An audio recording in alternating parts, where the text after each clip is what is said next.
ఓం శ్రీరామచంద్ర పరబ్రహ్మణే నమః. ఓం నమో వశిష్ఠ విశ్వామిత్ర వ్యాస వాల్మీకి సుఖాదిభ్యః. ఓం శుక్లాం వరదరం విష్ణుం శశివర్ణం చతుర్భుజం ప్రసన్నవదనం ధ్యాయేత్ సర్వవిఘ్నోపశాంతయే. ఓం నమో బ్రహ్మాదిభ్యో బ్రహ్మ విద్యా సంప్రదాయ కర్తృభ్యో వంశ ఋషిభ్యో మహద్భ్యో నమో గురుభ్యః. ఓం శ్రీరామో రామభద్రస్య రామచంద్రస్య శాశ్వతః రాజీవలోచన శ్రీమాన్ రాజేంద్రో రఘుపుంగవః. శ్రీయోగవాసిష్టము ఉపశమ ప్రకరణము. బాహ్యమునందు అభ్యంతరేంద్రియ వ్యాపార ఉపశమము ద్వారా ఆత్మసుఖాన్ని సంపాదించాలి. ఆ ఆత్మసుఖము ఎటువంటిది అంటే పరమ పవిత్రమైనది. ఆ పరమ పవిత్రమైన ఆత్మసుఖము వలన ఉపశమముతో కూడిన వాని యొక్క ఉత్తమ చిత్తము ఏ విధంగా శాంతిస్తుంది అంటే కట్టెలు లేని అగ్నిలాగానే లెస్సగా శమించిపోతుంది. ఆ విధంగా శమించిన మనస్సు గలవానికి సుఖరూపమైన తన ఆత్మస్వరూపమునందు చిరకాలము కూడా ఉత్తమమైన స్థితి లభిస్తుంది అని తెలియజేస్తూ, అంతేకాదు ఇతి సిద్ధగణోద్గీత గీతాః శ్రుత్వా మహీపతి విషాదమా జగామాసు భీరురణ రణరవాదివః. అప్పుడు శ్రీ వశిష్ఠ గురుదేవులు శ్రీరామచంద్రుడితో చెప్తూ ఉన్నారు, రామ, ఈ విధంగా ఇట్లు సిద్ధులు పాడినటువంటి గీతాలను విన్నాడు. విని జనక మహారాజు ఏ విధంగా భయపడ్డాడు అంటే యుద్ధ భేరీల శబ్దం విన్నటువంటి పిరికివానిలాగానే శీఘ్రంగా విషాదాన్ని పొందాడు. సిద్ధులు పాడినటువంటి గీతాలను వినినటువంటి వాడు అంటే సిద్ధులు పాడినటువంటి గీతాలను వినిన జనక మహారాజు రణశబ్దాన్ని వినిన భీరువులాగానే శీఘ్రంగా దుఃఖాన్ని పొందాడు. జగామ పరివారం స్వమాకర్ష స్వగృహం ప్రతి స్వతీర వృక్షానుగత సరిదోఘా ఇవ నవం. ఈ తీరస్థ వృక్షాలను అనుగమిస్తూ నది ఎప్పుడూ కూడా సముద్రాన్ని కలిసే ముందు అది నది ఏ విధంగా వెళ్తుంది అంటే దాని యొక్క తీరమునందున్న వృక్షాలను అనుగమిస్తూ నదీ ప్రవాహము సముద్రానికి వెళ్ళినట్లుగానే ఆ రాజు కూడా ఏం చేశాడు, తన యొక్క పరివారంతో కూడా కలిసి తన స్వగృహానికి వెళ్ళిపోయాడు. అంత పరివారం అంతా కూడా వారి వారి స్థానాలకు మరి పంపివేసి తాను ఏకాకిగా ఉండి ఉదయాద్రిపై ఉన్నటువంటి సూర్యునిలాగానే తన యొక్క ప్రాసాదానికి ఎక్కాడు అంటే అని చెబుతూ తత్ర ప్రౌఢయనాలోల ఖగ పక్షతి చంచలాః ఆలోకయం లోకగతిర్విలలా పేద మాకులః. అక్కడికి వెళ్ళిన వాడై ఎగురుచున్న పక్షుల రెక్కలలాగానే అతి చంచలమైనటువంటి విచిత్ర ప్రాపంచిక గతులను అవలోకిస్తూ ఉన్నాడు. వ్యాకులమైన చిత్తముతో కూడుకొని ఈ విధంగా విలపిస్తూ ఉన్నాడు. ఏ విధంగా అంటే అక్కడికి వెళ్ళిన తర్వాత రాజు తన యొక్క పరివారాన్ని వారి వారి స్థానాలకు పంపివేసి తాను ఒంటరిగానే ఆ ఉదయాత్రిపై అంటే అరుణగిరి మీద ఉన్నటువంటి సూర్యునిలాగానే తన యొక్క భవనానికి వెళ్ళి ఏం చేశాడు, అక్కడికి వెళ్ళిన వాడే ఎగురుచూ ఉన్న పక్షుల రెక్కలలాగానే ఎప్పుడు చంచలంగా ఉంటాయి ఎగురుతూ ఉన్నటువంటి పక్షుల యొక్క రెక్కలు అతి చంచలముగా కదులుతూ ఉన్నటువంటి విచిత్ర ప్రాపంచక గతులను చూసి మిగుల వ్యాకుల చిత్తుడై చాలా బాధపడ్డాడు. అతడి ప్రకారంగా విలపిస్తూ ఉన్నాడు. ఆహా, ఎట్టి ఖేదకరమైనటువంటి విషయము! ఏ విధంగా అంటే ఎంత విచారించవలసినటువంటి విషయమో కదా. జన్మజరా మృత్యువు అంటే పుట్టడము, ముసలితనం రావడము, మరి శరీరాలు మృత్యువు అనేటువంటిది పాలన పడటము, ఇటువంటి విషాదుల చేత భయపడి ఈ భయాల చేతనే మిగుల కష్టాలను ఇచ్చేటువంటి చంచల జీవదశలయందు రాతిపై రాయిలాగానే బలాత్కారంగా నేనెట్లా త్రొల్లుచున్నాను. ఈ రాళ్ళ మీద రాయి దొర్లినట్లుగానే నేను ఈ చావు పుట్టుకల నడుమ ఈ వ్యాధులు ముసలితనము మధ్యన ఈ దేహాన్ని ధరించుకొని నేను ఎలా దొర్లుచూ ఉన్నాను అని అనుకుంటూ అపర్యంతస్య కాలస్య కోప్యం సో జీవ్యతే మయా తస్మిన్ భావం నిబధ్నామి ధింగ్మా మధమ చేతనం. ఈ అనంతకాలమున ఈ కాలానికి ఓ అంతమున్నదా? లేదు. వచ్చిపోయేటువంటి జీవులు ఉన్నాయే కానీ కాలం అనేది అంతము లేకుండా అనంతంగా కొనసాగుతూ ఉన్నటువంటి ఈ కాలమునందు నా జీవితము ఎటువంటిది? అతి స్వల్పము, ఎంతో చిన్నది, ఇంత అని లెక్కకు రానిది. ఇటువంటి అల్పకాలికమైన జీవనమునందు ఆశ కలిగి ఉన్నానే. ఇలా ఆశ కలిగి ఉన్న ఆధముడకు నాకు నిజంగా కూడా ధిక్కారమగుగాక. ఎలా అంటే అనంతమైన కాలం యొక్క ఒకానొక అంశమున నా ఈ జీవితము ఉన్నది. అటువంటి స్వల్పకాల జీవితమునందు నేను ఆశ కలిగి ఉన్నాను.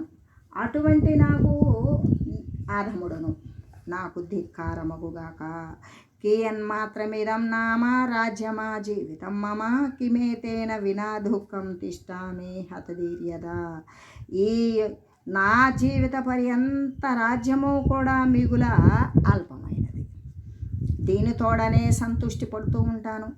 సంతుష్టి చెంది నశించిన బుద్ధి గలవానిలాగానే భావి దుఃఖ వినాశము కొరకై చింతించకుండా ఎలా ఉన్నాను?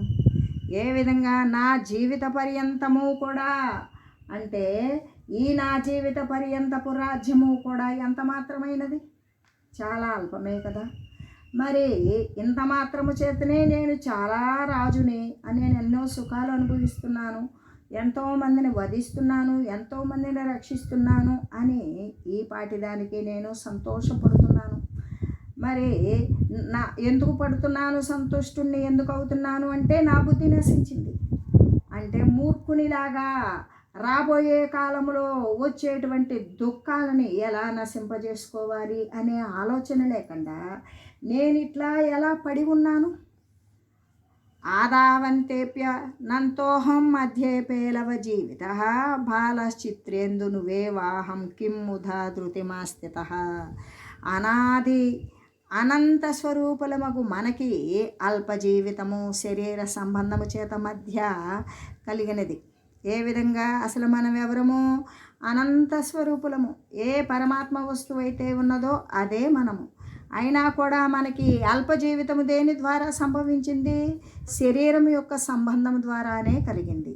కాబట్టి ఇక చిత్రమందలి చంద్రుని నిజ చంద్రునిగానే భావించి గ్రహింపనుద్దేశించు బాలుని చందంలాగానే అజ్ఞాని బాలుడు మాత్రమే ఏ విధంగా అంటే చిత్రంలో వేయబడినటువంటి చంద్రుణ్ణి నిజ చంద్రులా భావించేటువంటి అజ్ఞానంతో నిండిపోయిన బాలుని యొక్క మనసులాగానే అనాత్మరూపమైన ఈ దేహాదులను, స్థిరము కానటువంటి ఈ శరీరాలను స్థిర రూపముగా ఆత్మరూపంగా తలుస్తూ నేనేలా వ్యర్థంగా నేను దుఃఖపడుతూ ధైర్యాన్ని పొందుతూ ఉన్నాను మరి అని చెబుతూ, ఎలాగంటే ఆది యందు అంతమయందు కూడా అంటే ప్రారంభమునందు ముగింపునందు కూడా నేను ఎవరినో అంటే నేను అనంత స్వరూపుడనే. మరి ఈ మధ్య ఉండేటువంటి అల్ప జీవితము ఉపాధి సంబంధం చేత మాత్రమే తాత్కాలికంగా ఏర్పడింది. కాబట్టి చిత్రంలో వేయబడినటువంటి చంద్రుని నిజ చంద్రునిగా భావించి దానిని నిజంగా గ్రహించేటువంటి బాలకునిలాగానే అనాత్మయే అయినా అసత్యమైన ఈ దేహాదుల యందు సత్యబుద్ధి కలిగి వ్యర్థంగా వాటి యందు నేను ఎలా ధైర్యము విశ్వాసాన్ని కలిగి ఉంటున్నాను అని బాధపడుతూ కష్టము. ఏ ఇంద్రజాలకుని ఇంద్రజాలము చేత నేను పరిమోహితుడనైతేనే, ఎవరి యొక్క ఇంద్రజాలానికి నేను లోబడి ఉన్నాను? దేనివల్ల నేను ఇటువంటి మోహపరవసత్వము చేత అసత్య వస్తువునందు నేను ఊనుకొని ఉన్నాను అని బాధపడుతూ యద్వస్తు యశ్చవారమ్యం యదుదారామకృత్రిమం కించిత్తదిహ నాస్త్యేవ కిం నిష్టేహమ తిర్మమ. సత్యమై సుఖరూపమై అపరిచ్ఛిన్నమైనట్టి వస్తువి ప్రపంచమున ఏది కూడా లేదు.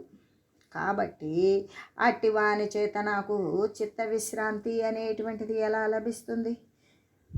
దేని ఎందైతే అంటే యద్ధాని ఎందు నా బుద్ధి అయితే విశ్రాంతిని పొందగలుగునో అట్టి సత్యమైనటి అపరిచ్ఛిన్నమైనటి ఏదైనా సరే సహజమైన అంటే అకృత్రిమమైన పుట్టనటువంటిది శాశ్వతమైనటి వస్తువు ఏదైనా సరే ఈ ప్రపంచమునందు ఉన్నదా?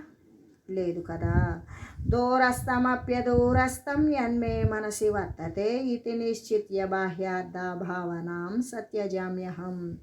అగ్నుల దృష్టి యందు అతి దూరమున ఉన్నట్టి సత్య వస్తువు నా మనంబుననే ఉన్నది కాబట్టి అది సమీపమున ఉన్నదే అవుతూ ఉంటుంది. ఈ విధంగా నిశ్చయించి నేను బాహ్య పదార్థ భావనను త్యజించి వేయుచూ ఉన్నాను.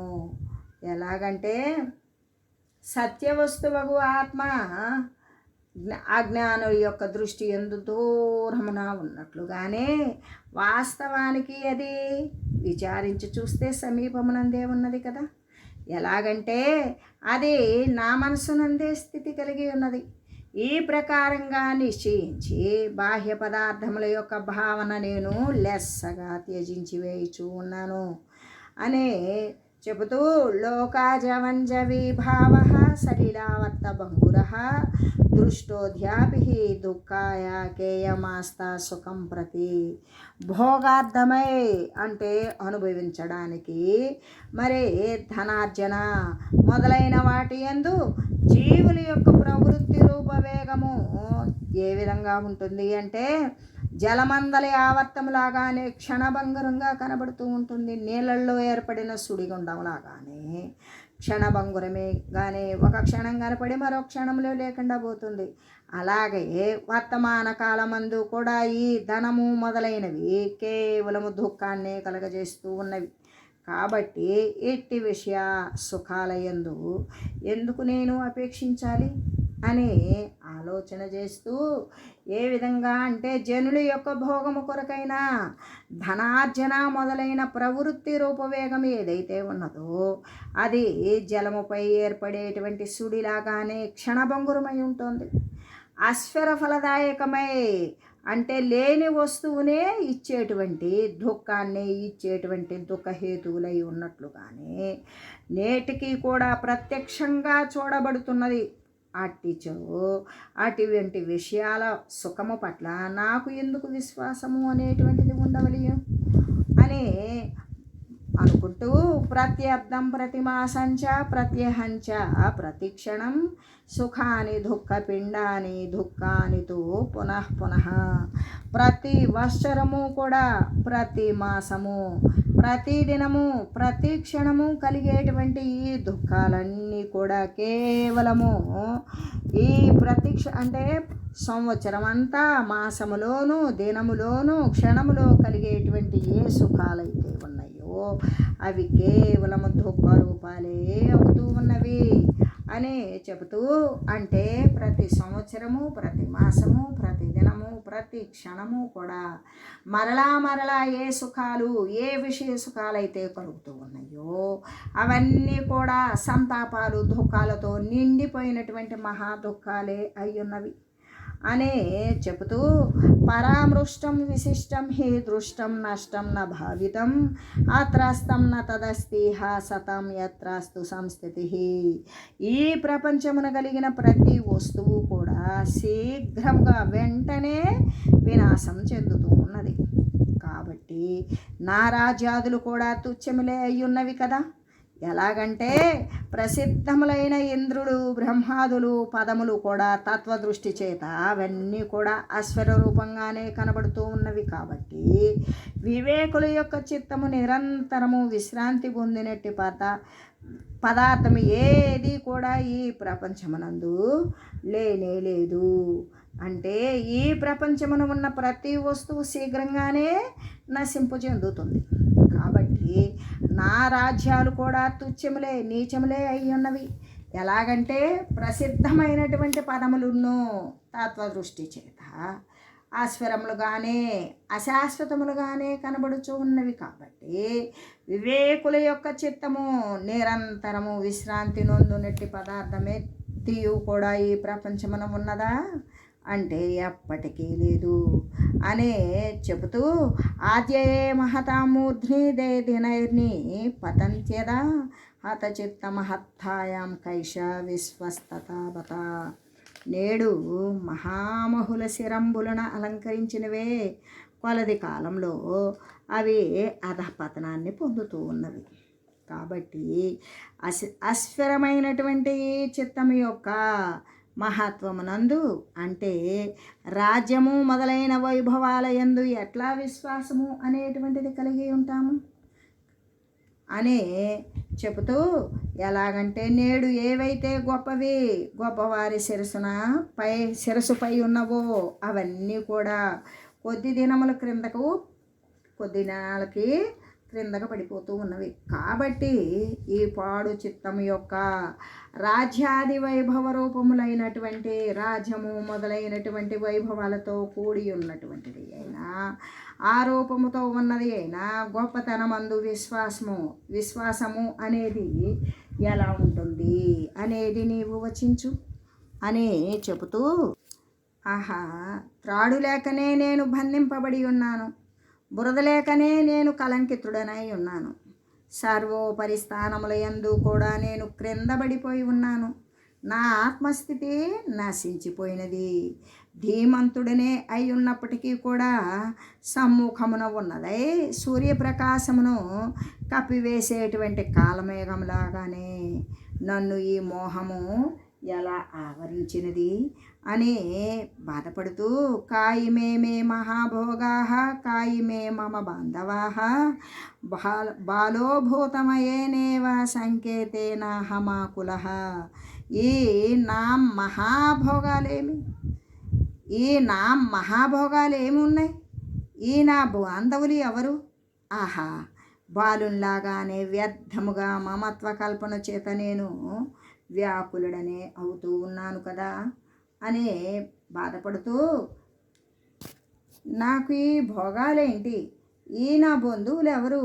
బేతాళుని చేత బాలుల్లాగానే ఈ యొక్క మమత్వము చేత వశపడి ఈ కల్పన చేత నేను వ్యాకులుడనే అవుతూ ఉన్నాను కదా అని బాధపడుతూ, స్వయమేవ నిబధ్నామి జరామరణ రాగిణీం కిమిమాహమహమేతేషు ధృతిముద్వేగకారిణీం.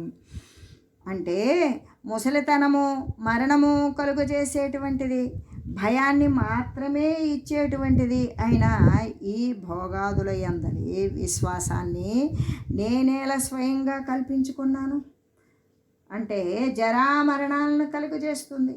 భయదాయకమైనటువంటి భోగాదుల యందలి విశ్వాసాన్ని నేను ఎలా స్వయంగా కల్పించుకున్నాను అని బాధపడుతూ, యాతు తిష్టతు వా సంయన్మయి తాం ప్రతి కోగ్రహ బుద్భుత శ్రీరివైషా హి మిథ్యైవేత్తముపత్తిత.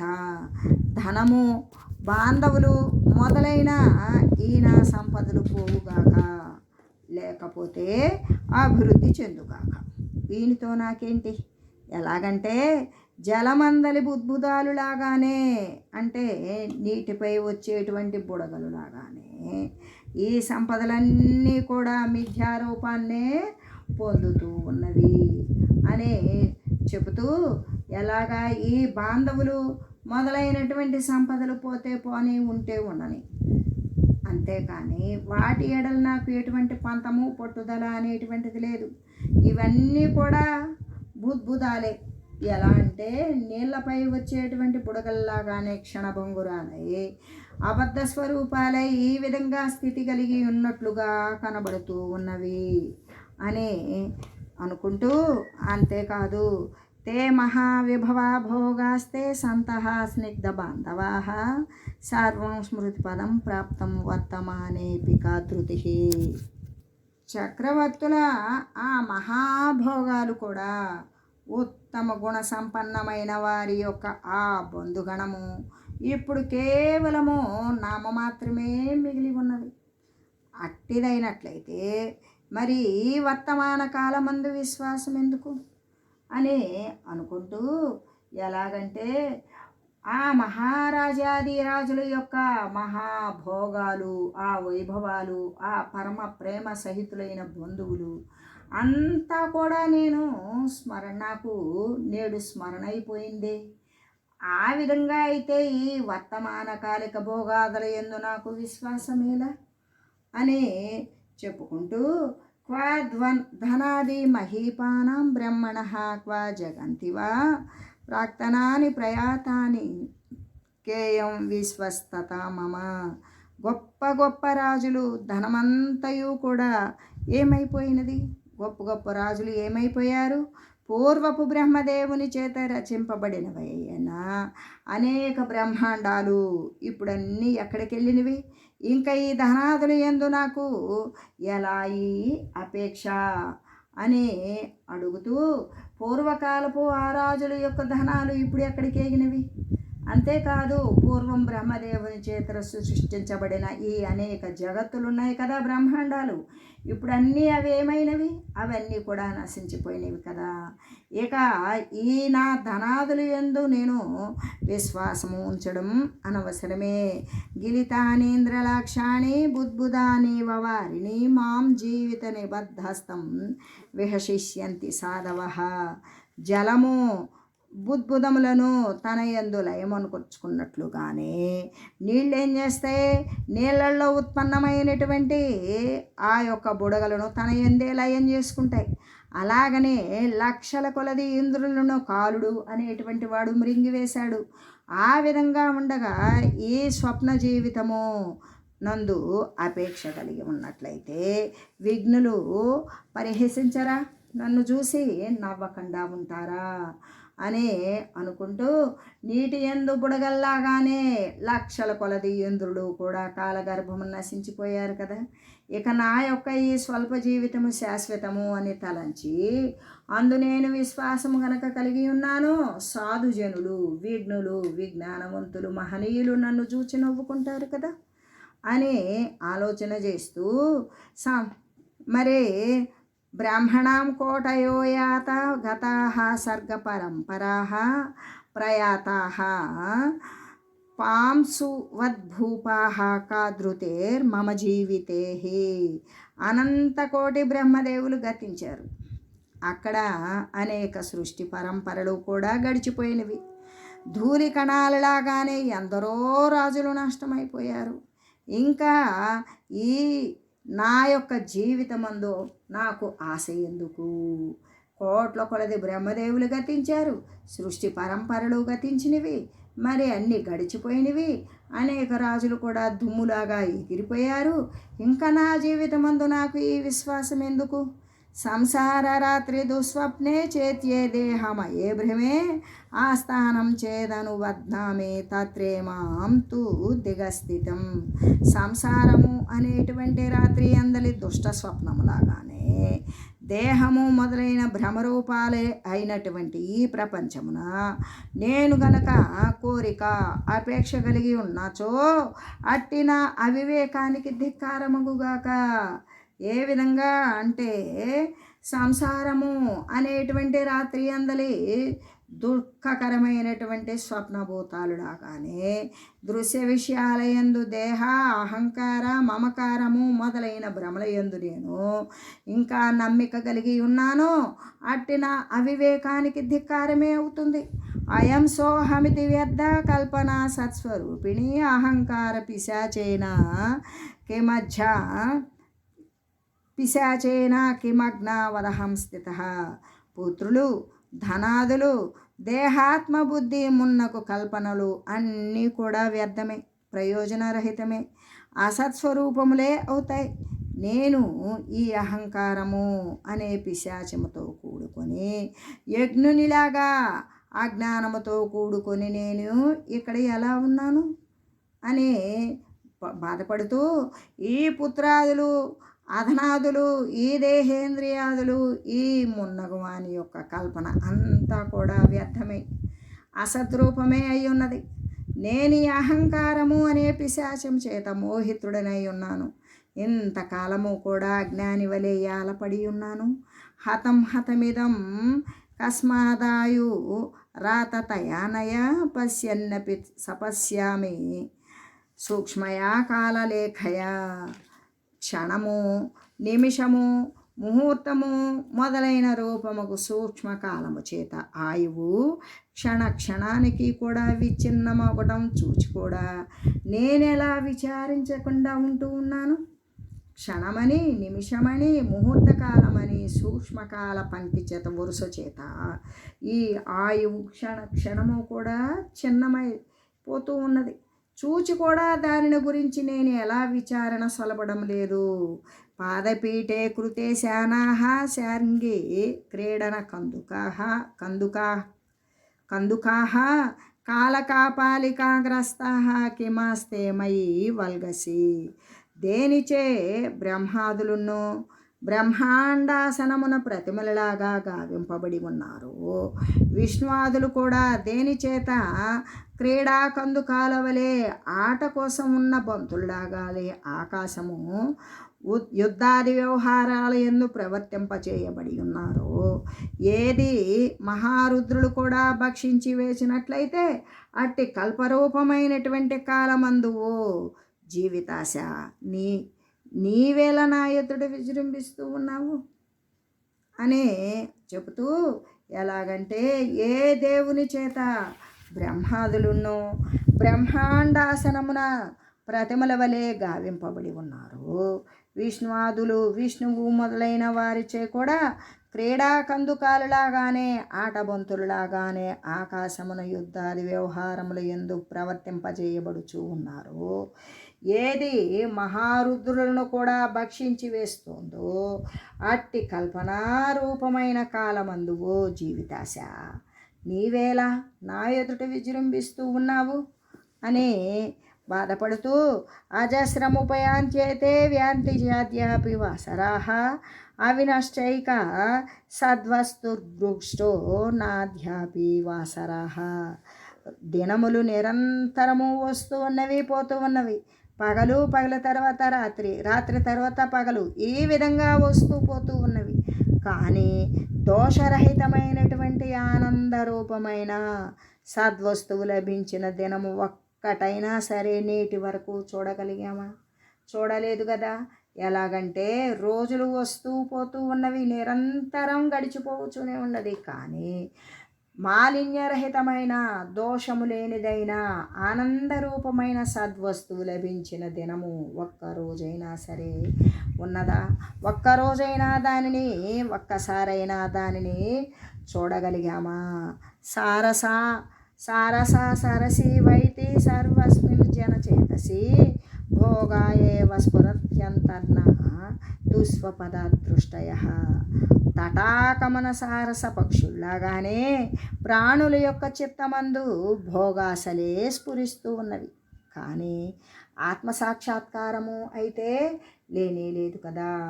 ఆ సరస్సునందు సారస పక్షులలాగానే జనులందరి చిత్తమందు కూడా ఏంటి భోగాలే స్ఫురిస్తూ ఉన్నవి.